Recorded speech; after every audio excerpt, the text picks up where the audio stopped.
All the following stories are from the Reddit post, What's Your Scariest Taxi Experience? A link to this post is in the description below. Number 3. I was a hack in a medium-sized college town in Iowa for a few years. It was good times and relatively safe because Iowa and college. But I have a few stories.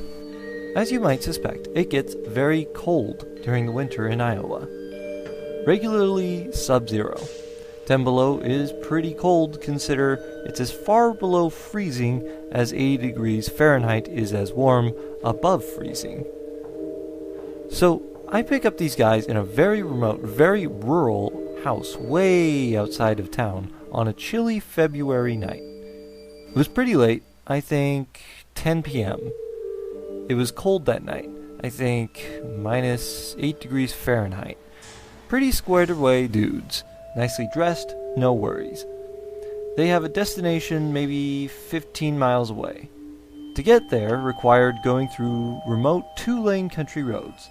It was very remote, it was very, very dark, there were no other cars, and houses were very far apart and unlit.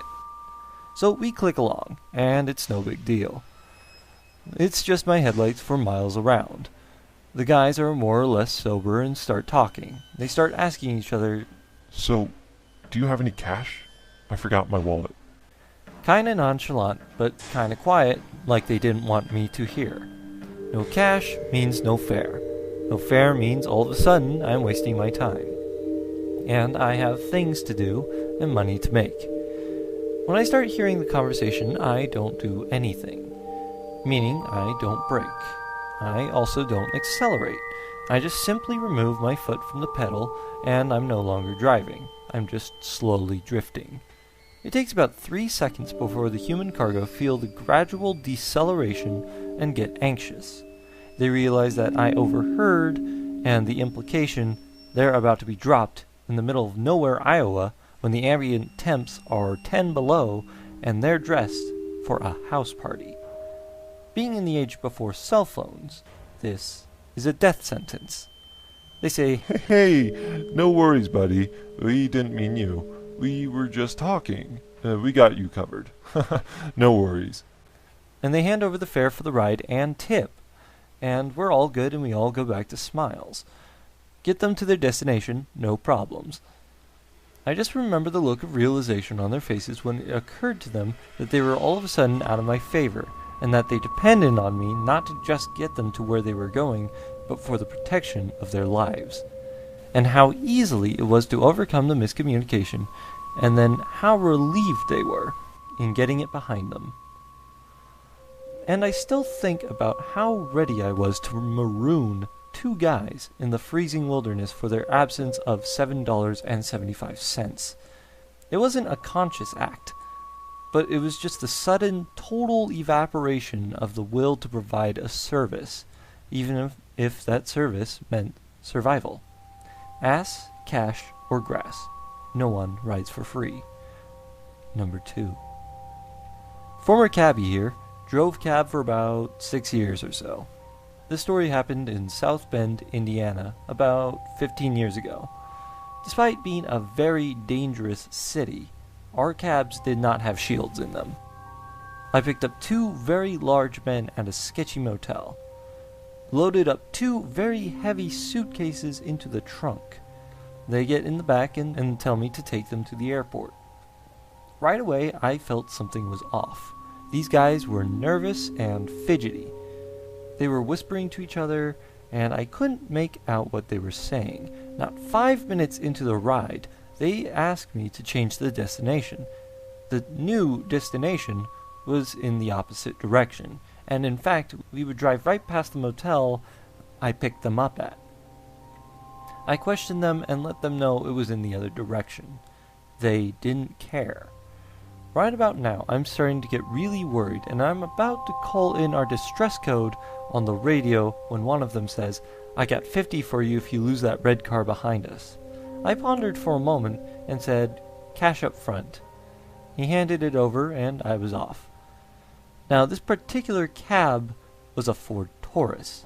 Not the fastest nor most agile of vehicles. The red car in question was a Ford Thunderbird. Never really occurred to me that I would not be able to lose him.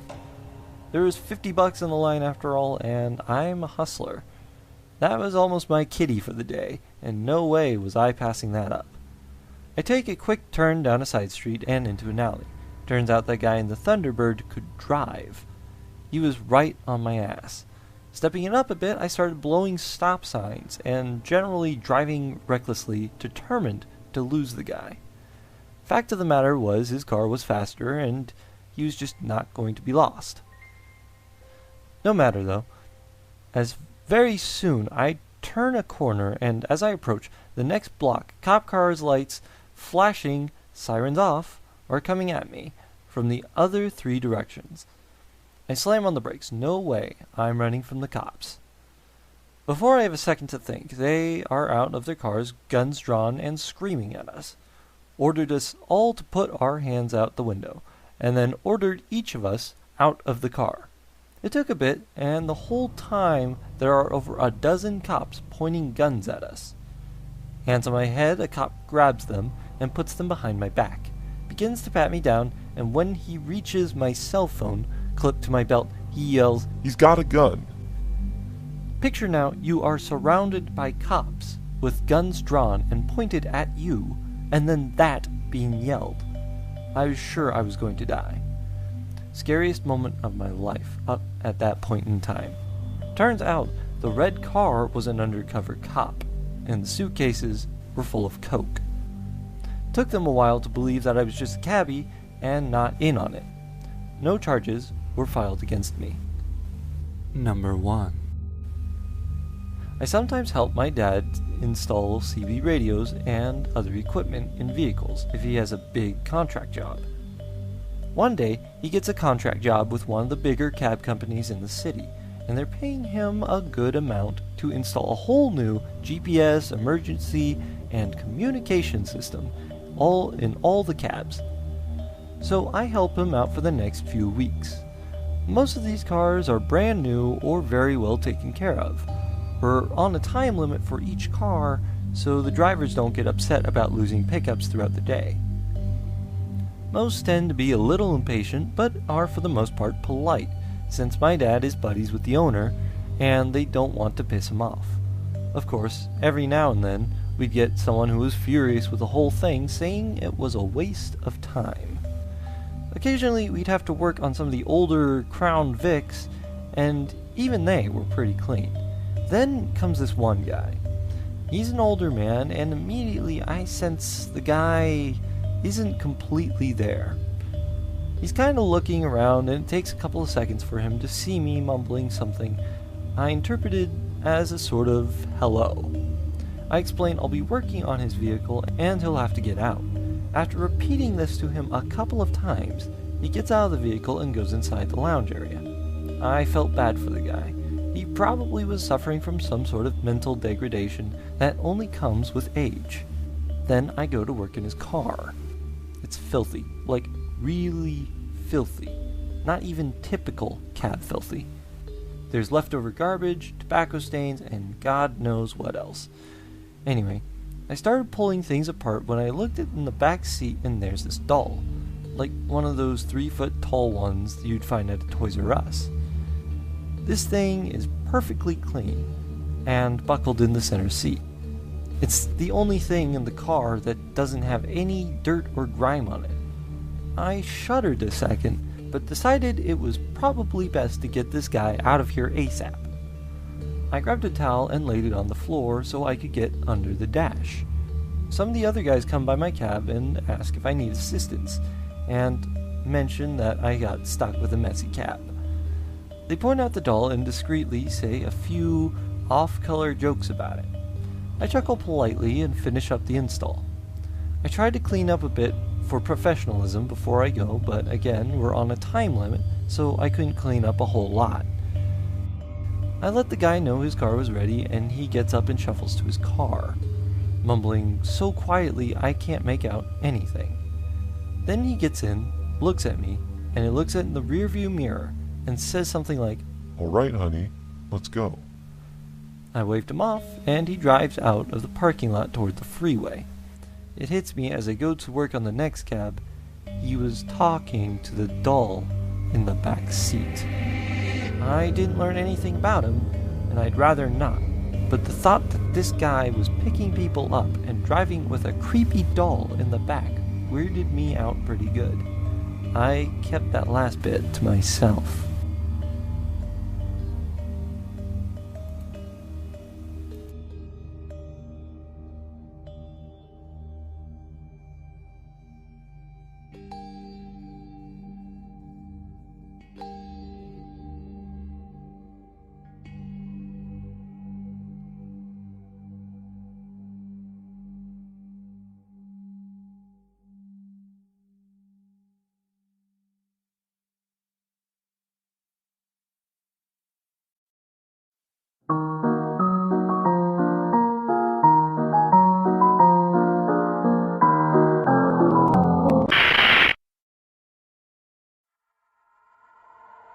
The testimonies in this video have been taken from different sources on the internet, and the persons mentioned in them shall remain anonymous. This video depicts disturbing scenes and is not meant to condone the use or abuse of drugs. Viewer discretion is advised. Number 1. One summer I happened to have access to a large amount of mushrooms. I bought an ounce of psilocybin and my friends and I had already done quite a bit of them. The week this happened I had tripped on Wednesday. Friday I was going to do them again. I ate what I estimated to be 1/2 of an eighth of an ounce. I also had some psilocybe cubensis mushrooms that I had bought at a music festival, and they were huge and mostly caps. I ate the same amount of those type as well. The night started, everything was fine, but then I got into a fight with my boyfriend of the time. We argued about pointless things, and he left for a while. At this point, I started to see what looked like pastel rainbow-colored electrical currents running through the air sporadically. At one point, it formed what looked like a butterfly, and it was really rather pretty. My boyfriend and I made up. He had only eaten a few caps and was not tripping yet, and his friend came over and ate about the same amount of mushrooms as me, only the cyanesins though. The three of us walked to another good friend's house where a party was. We started hanging out, and I overheard some strange conversation between some people I didn't know very well. One of them, a short, dark-haired guy, started to creep me out a lot. He was discussing how he had the hookups to get illegal animals as pets, like koalas and stuff. This upset me quite a bit, and I abruptly left the party and returned home.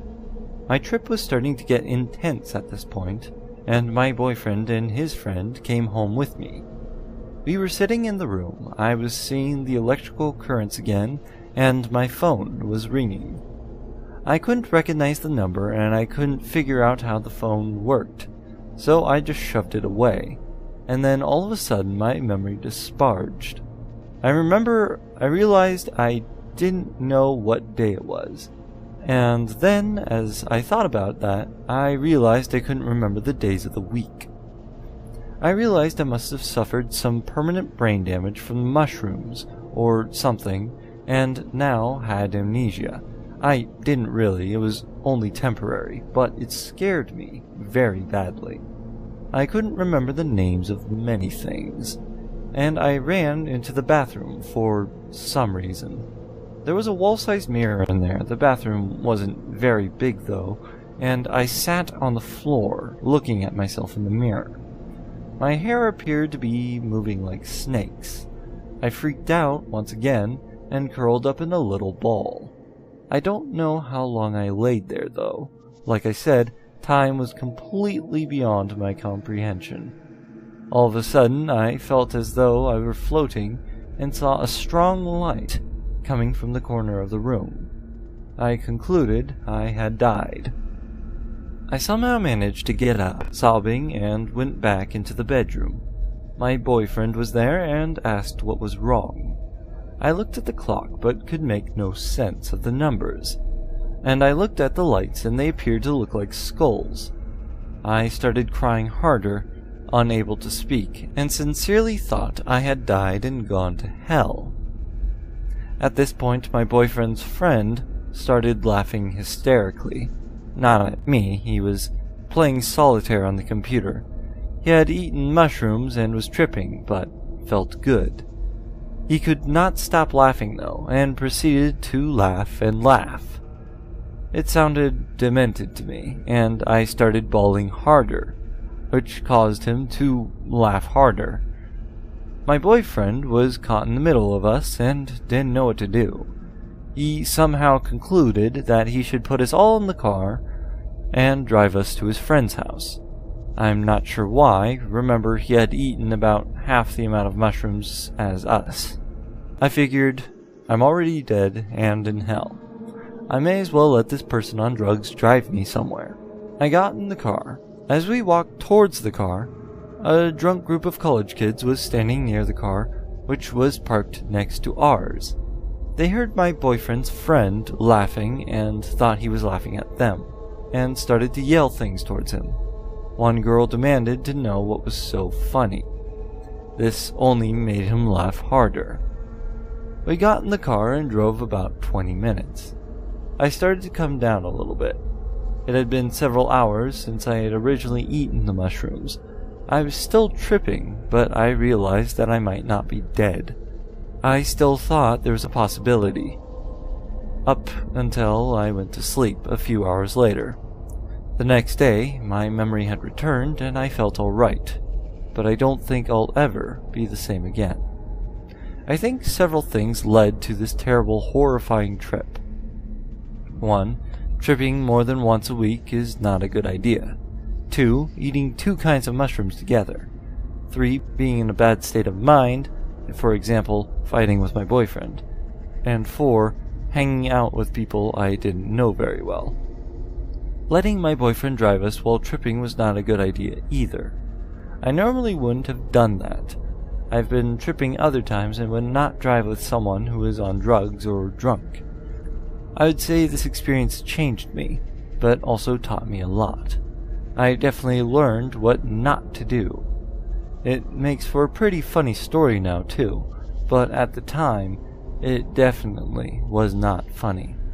And I would not ever want to repeat that experience.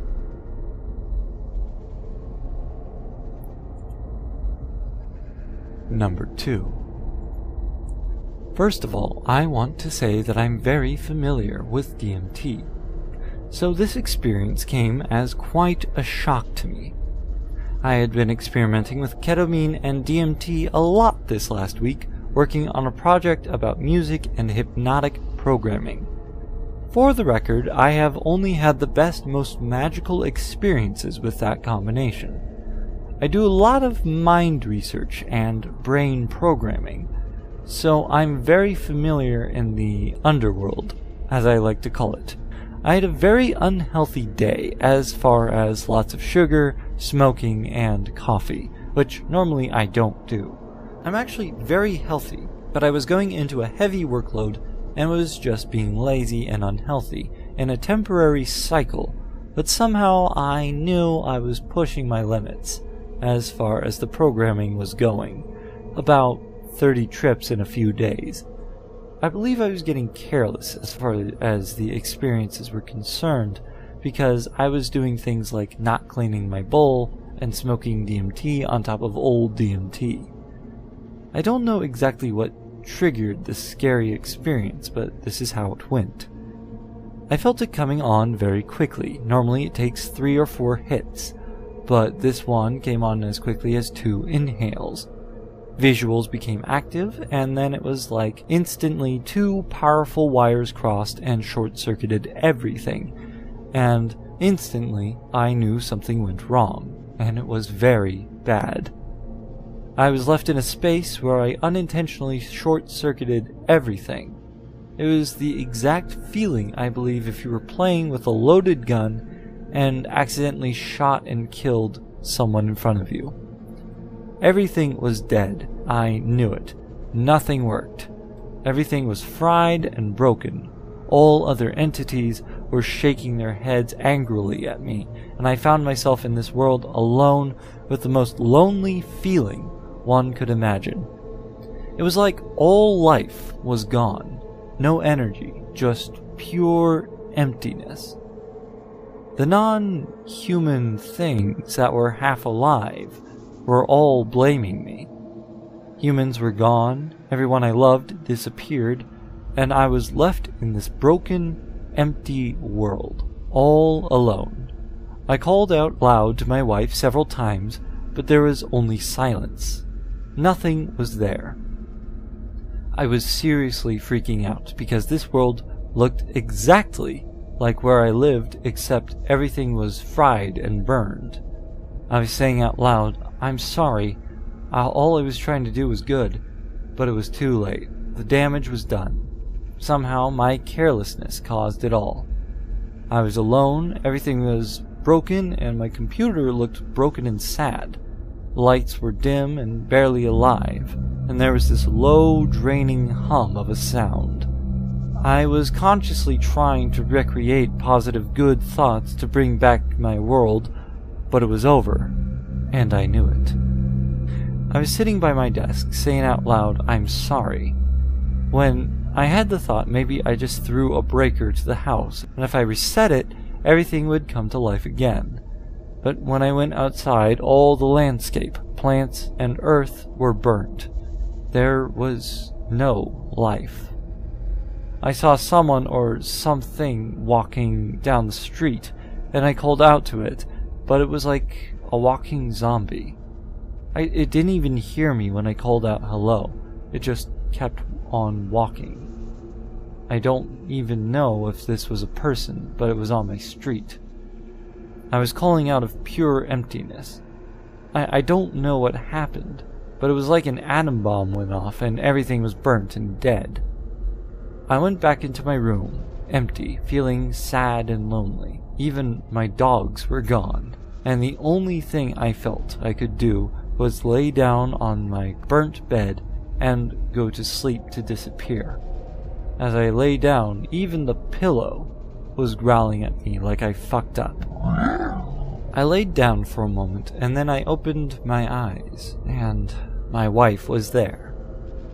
I was so thankful as my normal reality seemed to be coming back. She said my face was white and my heart was beating super fast. All I can say was that this was the scariest trip ever. It was so real to me, and I have done easily over 100 trips.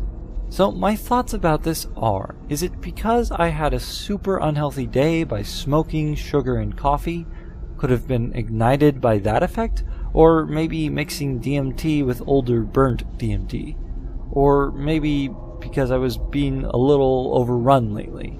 I found it interesting that when I was coming back, all that was going off in my head was that this was your lesson for smoking cigarettes. I will still explore just to get over any residue fear, but from now on I will enter the space very healthy and respectful. I will never take DMT again for granted, because it kicked my ass. Scared the bejesus out of me, frankly. Glad to be back alive with my loved ones. I know this is written sloppily, but I'm still coming down. Number 3. I really don't know where to start aside from this was my 3rd LSD trip, and I had been planning to take some strong L at this punk show in Austin, Texas. I tripped acid about 50 times since, but I cry even against my will after thinking about this trip in particular. It was the one time me, the mighty fried guy, somebody who never loses control, would go completely nuts and suffer dire consequences. My prior use with drugs was vast, mainly marijuana and alcohol. Once I was in my late teens, I was introduced to things like pills such as Xanax, methadone, and morphine, as well as various opiates, to things like mushrooms, salvia, ketamine, and peyote, and basically everything else in between. But prior to this LSD experience in particular, I had not yet tried methamphetamine, but I had tried MBONEs and peyote by this time. I also tripped on the same batch of LSD twice beforehand. The first time I dropped acid was 2 to 3 weeks before this journey, and I planned to trip out at this concert in Austin with little to no planning involved, and I just decided to eat it. So I scored up with some good blotter, imprinted and perforated. The blotters were tiny as hell, and the sheet itself was purple with Ganesha on the front. On the back of the blotters was the classic elephants on parade from the Disney movie Dumbo, but this side had no color. We stopped by my house as a meeting spot so we could begin following the others to the show. I was in the car with my friends Jesse and Andre. In the other car would be some characters known to me as Eric, Ron, and Seth. Nobody else dropped acid at the show. I ate 2 tabs. It tasted like paper. That's the same amount I dosed the second time prior to this, and I was fine, by the way. It would take effect way faster than I did before. I felt that I had taken something almost as soon as the blotter landed on my tongue. But it really only took hold within 25 to 30 minutes. Placebo or not, I could tell I knew I had a chemical in my body, and it was about to do its work. We had a 1-hour drive from X to Y, so I knew I'd be kicking by the time of arrival. It would be at this time all words would become meaningless, and not worth saying because words couldn't put together anything I was feeling or doing, but I knew exactly what was happening. I was sitting in the back of the car and everything was coming to life before my very eyes. I began to see 3D flowers pulsating in the back seat, and they were getting very playful with each other. And the more happy I felt about them, the more sensitive and swooshy they would get. I felt put on the spot. I had to look at myself in the mirror just to reassure myself that I am still there. I was just becoming an amorphous blob. A good old puddle of fuckness it was, in my mind. I could tell I was coming up harder than ever in my life, and I was unprepared.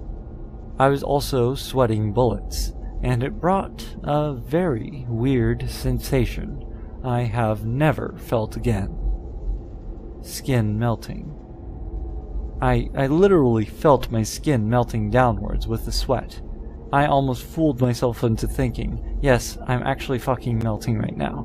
But good thing I still had about an ounce of willpower left to control my senses. Fear starts kicking in real hard, and regret of taking the drug. But why? I repented in my mind, praying for us to get to this damn show faster so we can just get it over with. I remember this being a very important thing to me, even though the thought of being there scared me to death. I already knew I was going to have a really bad trip, but I didn't want to spoil anyone's fun, and have them turn around and drive me fucking home. I was actually taking every ounce of physical and mental strength to even sit in the backseat of the car. But I was so lost within myself, I thought that I was painstakingly dragging this car to the show all by myself. Funny that nobody else gave a shit. Nobody knew the importance of this show, or how this would be the one thing that turns me into the nicotine stain on the fabric of society. Once we got to the venue, my door swung wide open and a bunch of really hairy people with furry-looking faces grabbed me and pulled me out of the car. I looked up and saw a group of strange people, and they were saying things like, "Damn, how much did he take? Bad trip," and "How's the weather over there?" I couldn't tell one person from the next. For instance, I look at Seth, but he's wearing my friend Ben's face, and he's not even at the show. I thought I knew who I was looking at, but the faces all looked the same, dark and really fuzzy. Some were very reptilian and sculpted. I would go with the flow of this feeling and leave my body for periods of time, where perception would go totally haywire. Everything around me was washing into this ancient and evil machine that was riddled with blood and flesh. It was a great construct full of gears that crushed the bones of the living to dust, and had serrated teeth that had clenched thousands of people within. The strongest of men would be at the front row of the teeth to represent the power of the machine, and let it be known none would be able to conquer, nor even understand it. It was a rusty piece of work, with no rhyme or reason, other than bending people to its will and killing them if we would resist. I found myself inside the venue, but I could feel a lake of sweat pouring down my entire body. I was walking around holding my ticket out in front of me like a moron. Walking felt like I was walking on water, if you can imagine what that feels like. Safety first, I see a large pole in the middle of the place and decide to wrap my entire body around it like a snake to keep balance. The music was knocking me off my feet and I needed support. Ravenous black and blue outlined cats ran across the floor, and they were very agitated and wet pussies, and I really had to watch my step at this point. The mosh pit turned into a whirling vortex of fists, knives, and assault weapons. People ran by me and would throw themselves violently into the vortex, some grabbing me and trying to take me with them. The crowd wasn't even human anymore. I didn't even know why I was here, and now, I was now in hell. The people were mutated and vampiric. They stormed in a great circle, laughing and chanting my name while I'm in the middle, wrapped around this pole. They began pulling out AK-47s, machetes, and RPGs. They fired all their guns into the ceiling for a while before the devil himself stepped onto the stage and began to speak in my friend Frank's voice. He screamed in a very high-pitched voice. "How the fuck you guys doing? We are Holy fucking Grail." Boom. A very loud note was hit after this, and I saw two sexy women legs spread wide open to a fiery fucking explosion. Of course, that rose from the stage, thus revealing the most epic show ever. The frontman, Satan, was growing to our gargantuan size, and for the moment it seemed like it was just me and him. He pointed at my face like something out of a 3D movie, and nodded at me. His hair flickered all around and curled into snakes at the ends. He was most definitely welcoming me to my new home. All the gutter punks began to have a giant orgy at this point. A lot of them were touching me and trying to assassinate my sense of character. All words and sounds were inaudible, other than it sounded a lot like Dragon Force. I let go of the pole and hit my fucking face on the floor. I was helped up by someone, Jesse, who had enough time to dodge all the explosions, homosexual demons, and ravenous cats. I wandered around until I found a staircase, and I sat on the bottom step and stared at the ground. It kept seeming like I was looking off a balcony of the building, but I saw myself falling from it fast to my death over and over and over and over again, until it spiraled out of control. I would look over to the door that led to the balcony and started crying. I felt I was going to be thrown off at any moment, and right when my fear hits its breaking point, I just see the whole building just fucking collapse, like a perfect demolition, and again, and again, and again, and this visualization would repeat itself, and it's burned into my mind to this day. I saw Jesse in front of me now, and all around him, all I can see is an infinite pattern of stairs cascading violently in and out of each other, so I mumble under my breath to him. Jesse is here right now to tell us what I actually did and said. Well, first you went cross-eyed, put your hands in an L shape around your mustache, and pointed towards some people at the bar. Then took a real deep breath and began shouting, "Watch out, the fucking stairs!" He also said the entire show I would take this huge breath, and would sometimes smile at the ground for a second, but then I'd go back into a very serious and petrified stare. He reports he was worried about my mental state at this time. Now, the worst feeling came in. Feeling abandoned. I knew that my friends were going to leave without me at this point and be laughing their asses off about it on the way home, yucking it up and shit. I just sat back and accepted it like nothing, though I figured I had already accepted I was dead by this point, and my very soul fabric would be stained for the rest of my life. No matter what I did, no matter where I sat or stood, or what I thought or could think, everything was a life or death decision at this point. This was do or die. Everything was absolutely hazardous to my health and well-being. I couldn't shake the feeling of being left here to die. I had to put all my trust into my friends, and for them to just drive me to hell and leave me there just wasn't for them. Now I would finally see the light. Through all this madness and chaos, I could actually recognize somebody. But this was not anyone who I'd expected to see in hell. I saw Jesus Christ in the window. He was smiling and waving for my attention. I ran to him as fast as I could, and I stood in front of the dude for 5 minutes, staring straight into his face, gasping for breath. I was stunned. I couldn't believe what I was seeing, and I was so happy that if anyone could help me in this situation, it would be Jesus.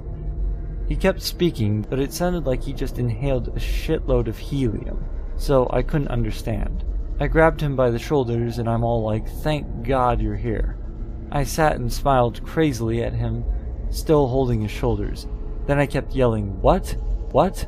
at him, getting closer and closer to his face each time because I couldn't fucking hear what Jesus had to say, and I was getting pissed. So at this point, one of my friends directs me outside and is leading me away, while another friend told Jesus, "Sorry man, he's not all there right now." Apparently he was trying to sell me something. I found myself being led outside to the car until we were driving home. Just me and Jesse. I asked him 1,000 times if he knew where we were, and if they were going to leave me. He reminded me that I was perfectly fine, and they weren't going to go anywhere without me. But I had to reassure myself every 2 minutes. But after being in the car for about 15, I began to feel way better, and the ego death began to cease, and I was feeling what I normally felt like when I took acid the last 2 times, and every time after that. I also realized that this whole scene took place within a 3-hour period, and I still had many to go. I got home and my dad was waiting for me at the door because he had some new fishing poles for me and my brother. He was flying in the next morning and I forgot all about it. Trying to avoid my dad, I tell him the fishing poles are fucking beautiful, then run to my room and I plopped on my couch, lit a bowl, and sighed really relief-like. I fucking made it, I cheered. I was disassociated the rest of the night, going over what just happened to me and being amazed how fast a trip can switch gears. I listened to Jimi Hendrix Blues album and kept going to a lopsided world of wackiness. Dimensions on objects really took amazing and bendy forms. I could see patterns on everything I looked at. I saw myself in the mirror and I actually became the amorphous blob I described in the beginning. Electricity was shooting out of me in all directions. My room was made of sand, and pyramids were forming in my tile. My forehead kept darting up and outwards, creating a crazy bird mohawk. I could see the molecules floating through the air, and the color was really bright and contrast-looking, but sometimes it would get dim and serious on me. The room was alive and clever. I kept having momentary flashbacks, fragments of the show I was just at that blew my balls off. I kept hearing the guitar screaming solos while my body convulsed, and I would see myself from bird's eye view sitting on the stairs. Then I'd go even higher and I'd be looking down at the venue from the sky. But I couldn't stop it, and I soared even higher, and the next thing I knew, I was seeing the entire world from space. Everybody I ever tripped with to that point was standing around the earth in a circle, and we were oscillating. They even showed with the characteristics they usually showed whilst tripping. Somehow I just knew that we were all here in some fucked up way. I could feel a wobbling feeling, and the visuals went from side to side like I was on a boat for a moment before it was just looking down at myself from a bird's eye view again. I was still at the show in my mind's eye. Well, that's about it. In all, the trip lasted about 12 to 14 hours. Came on in about 25 to 30 minutes. And I wish I knew how much L I really took.